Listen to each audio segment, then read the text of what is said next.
What advice would you have for grad students who are learning to navigate the field of biblical studies? So in particular, think maybe students who are working on master's programs and that are looking toward PhD programs or PhD students.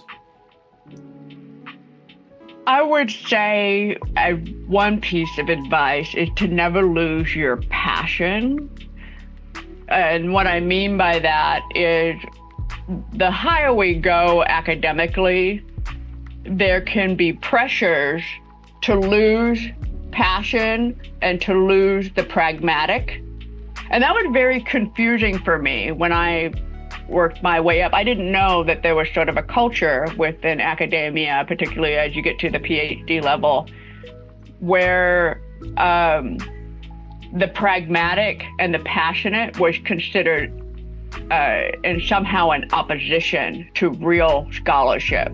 Real scholarship is cerebral and detached, and certainly we want to try for a certain level of objectivity. But Abraham Heschel is a real role model for me, the Jewish theologian, and he got flack from his colleagues for being an academic who was also a very passionate person, very pragmatic. He was worshipful in his scholarship, and he was out on the streets walking with Martin Luther King.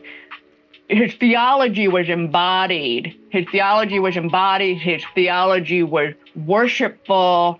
And I have found pressure even in evangelical academia, this pressure to separate from that.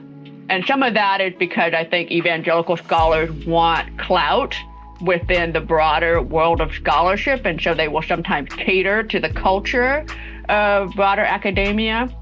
And that's the heartbeat of scholarship, is always asking, so what?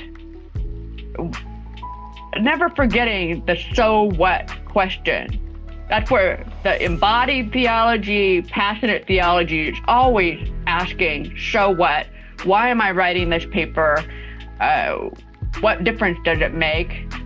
There's a pressure within academia to come up with something novel.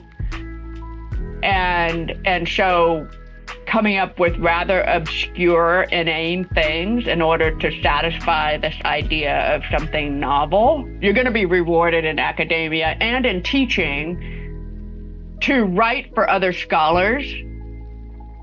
And I really believe that scholarship needs to be coming out of the institution to the broader world and relevant to the layperson.